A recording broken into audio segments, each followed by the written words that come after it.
Halo teman-teman semuanya, kembali lagi dengan saya. Hari ini kita akan bahas tentang penutupan masjid ya. Itu yang membuat seorang Ustadz Somad ngamuk dan muka marah gitu. Jadi, dan kenapa dia marah, stay tune terus, jangan kemana-mana. Saya akan taruh videonya supaya teman-teman melihat bagaimana Ustadz Somad ngamuk dan marah karena masjidnya ditutup ya teman-teman. Oke, sebelum itu jangan lupa untuk like, comment, and subscribe, share kalau perlu video ini. Oke, terima kasih. Oke teman-teman, ini videonya.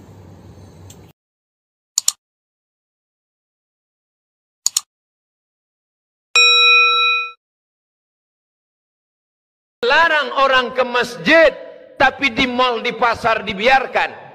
Di mana letak hati kecilmu? Tak malukah engkau nanti kalau berjumpa dengan Allah? Di masjid orang hanya 5-10 menit. Masbuk, lambat sampai masjid, sudah qomat.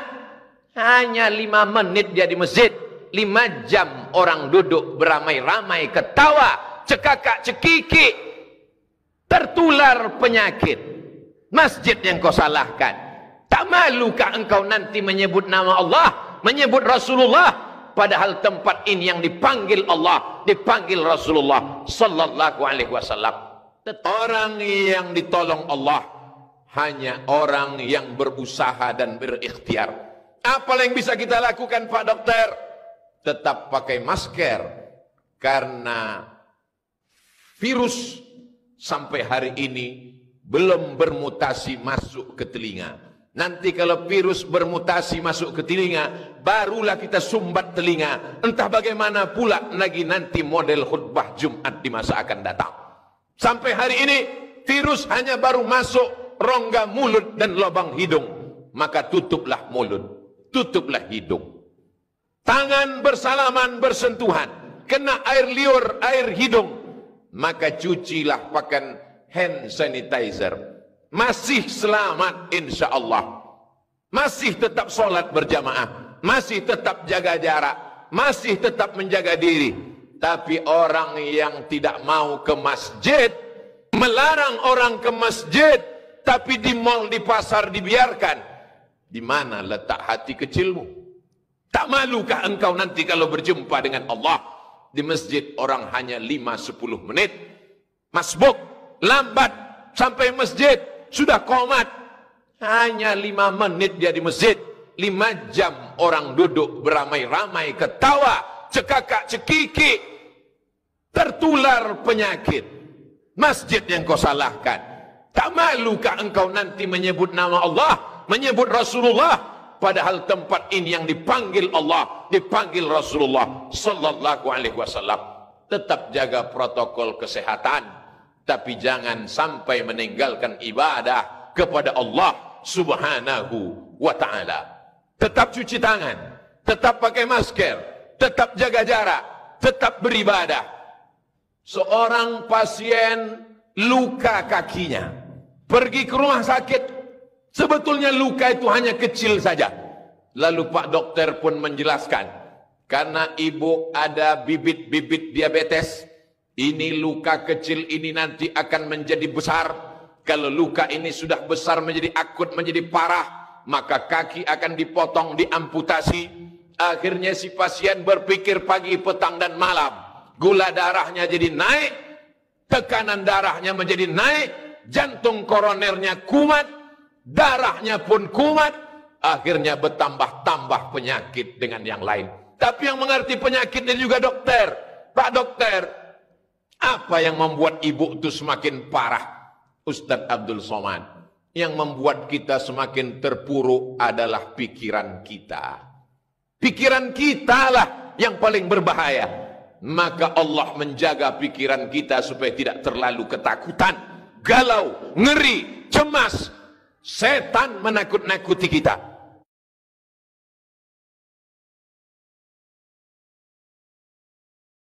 Maka bagaimana caranya? Orang yang berzikir mengingat Allah, memperbanyak bersolawat, maka insya Allah dijaga Allah pikirannya. Kalau sudah pikirannya terjaga, hatinya terpelihara. Kalau sudah hatinya terpelihara, imunnya kuat. Kenapa imunnya kuat? Karena imannya kuat. Kalau imunnya kuat, maka virus COVID tak akan dapat menyerangnya. Kenapa Ustadz mati? Kenapa Kiai mati? Kenapa Buya mati? Lan tamuta nafsun. Orang tidak akan mati qabla an tastakmila rizqaha wa ajalaha. Orang tak akan mati sebelum rezekinya penuh, sebelum ajalnya penuh. Andai orang yang kena COVID itu tidak kena COVID dan dia duduk pagi minum teh, batuk dia, maka dia tetap akan mati juga. Kuatkan akidah. Tapi kita bukan Jabariyah. Jabariyah berserah kepada takdir, tidak pakai masker, tidak cuci tangan, tidak menjaga jarak. Kalau tak mati kata Allah maka tak mati. Itu bukan ahlus sunnah. Ahlus sunnah tetap berikhtiar. Cuci tangan, pakai masker, jaga jarak, tetap berinteraksi. Kena juga. Berarti kita mesti mengamalkan rukun iman yang keenam. Antu'mina billah. Beriman kepada Allah. Bil qadari khairihi wa syarrihi. Dengan takdir baik dan takdir buruk. Banyak orang beranggapan karena sudah tua mati, beruban mati, sudah tua mati. Lalu dia mengambil kesimpulan kalau tua mati. Kesimpulannya salah. Dari mana salah? Karena salah berpikir, salah bicara, salah beramal. Itu videonya teman-teman. Teman-teman udah lihat kan bagaimana dia marah, katanya nanti Tuhan tidak suka. Ya karena sekarang ini keadaannya darurat banget. Kita itu sebenarnya harus mendukung pemerintah untuk menjaga kesehatan kita masing-masing. Tapi ada juga yang masih keras kepala gitu loh, dilarang malah bilang ini nggak benar, itu nggak benar. Jadi pemerintah itu serba salah guys. Ya di mana-mana negara itu harus semua warganya atau masyarakatnya itu harus taati peraturan karena ini demi kesehatan kita bersama. Dan kenapa masjid ini ditutup? Karena memang COVID-19 di Jakarta lagi meningkat, lagi parahnya, lagi banyak yang kena, seperti di Bali juga sekarang ini. Jadi kalau memang ditutup sementara kan bukan untuk selamanya gitu loh, karena hanya sementara aja supaya kita semua terhindar dari virus ini, supaya virus ini cepat berlalu gitu. Jadi pemerintah ambil tindakan seperti itu. Bukan berarti masjid ditutup terus kita nggak bisa berdoa, kita nggak bisa sholat. Bisa, kita itu sholat di rumah juga bisa, ya kan? Berdoa juga di rumah juga bisa. Kenapa kita jadikan ini satu kayak hal yang besar gitu? Emangnya kalau sholat itu harus di masjid? Kan bukan juga, kan bisa di rumah, bisa di mana aja kan gitu. Jadi tujuan pemerintah untuk tidak sholat di masjid itu kan supaya virusnya tidak menular kemana-mana, gak lebih melebar lagi, gak lebih banyak lagi korban yang kena gitu loh. Jadi kita itu sebagai masyarakat ya Indonesia jangan ikutin apa yang si Somad itu ngomong. Kadang Somad itu ngomong ya, walaupun dia itu ustadz, kadang-kadang dia nggak bisa komitmen dengan kata-kata dia sendiri. Ya banyak tuh video-video dia, banyak video-video dia yang viral-viral, yang pernah aku share juga. Itu kadang dia sendiri yang ngomong, kadang dia sendiri yang nggak mentaati gitu. Jadi orang itu nggak pernah pegang apa yang dia ucapkan. Dia selalu kayak keluar dari pagarnya sendiri gitu loh. Ngomongan dia sendiri tuh nggak ada, kadang-kadang nggak ada yang bener, provokator gitu loh. Dalam situasi seperti ini sebagai seorang ustadz itu sebenarnya menghimbau umatnya atau teman-teman atau saudara yang beragama Islam untuk mentaati peraturan yang pemerintah kasih. Sebenarnya seorang ustadz harus seperti itu, mendukung apa yang pemerintah lakukan untuk kesehatan kita semua, untuk keselamatan kita semua. Tapi ustadz yang satu ini malah ngamuk Kenapa masjid ditutup? Kenapa pasar dibuka? Kenapa mall dibuka? Loh, kalau pasar nggak dibuka, lu mau beli makanan di mana? Mau beli sayur di mana? Kalau mall nggak dibuka, lu mau beli keperluan apa? Coba. Kan mall itu dibuka kan tetap pakai masker, tetap jaga kesehatan ya. Seperti juga di Hong Kong ya. Semua kita itu pasar, mall, semua buka, tapi harus taati peraturan kesehatan. Kayak harus pakai masker, cuci tangan terus. Pokoknya di mana aja kita pergi gitu loh. Jadi orang-orang luar negeri itu semua itu takut, namanya kalau dikasih perintah sama atasan, mereka semuanya ikut. Kalau di Indonesia ya nggak semuanya ya. Ada yang ikut, ada yang taati, ada yang nggak taati.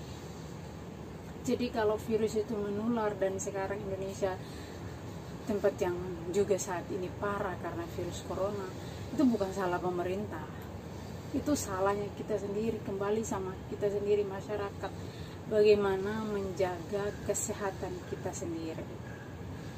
Jadi yang jaga kesehatan kita itu bukan dokter, bukan siapa-siapa, tapi diri kita sendiri gitu loh. Yang punya inisiatif sendiri bagaimana menjaga kesehatan, bagaimana menjaga keluarga kita untuk tidak tertular dengan virus corona, atau bagaimana cara virus ini bisa berakhir dan gak bisa menular kemana-kemana gitu.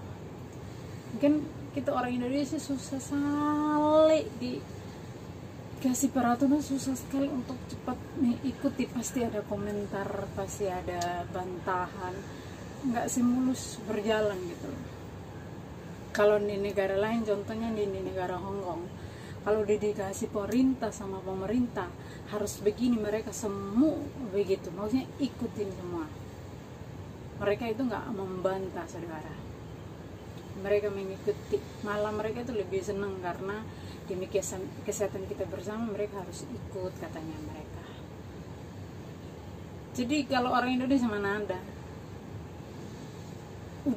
virusnya udah di depan mata baru ambil tindakan, seperti yang Anies Baswedan di Jakarta.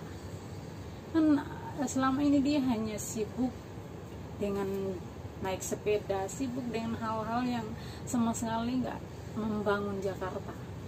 Yang dia bangun sesuatu yang kosong, 0%. Yang seperti dia sendiri bilang itu ada rumah 0%. Ya itu yang dia lakukan setiap hari, nggak ada satupun selama dia menjadi gubernur di Jakarta, nggak ada satupun yang dia lakukan untuk Jakarta lebih maju, lebih baik. Malah sekarang Jakarta lebih parah gitu. Oke teman-teman, itu aja dari saya. Semoga video ini bermanfaat, semoga kita semuanya sehat selalu dalam lindungan Tuhan yang Maha Kuasa. Amin.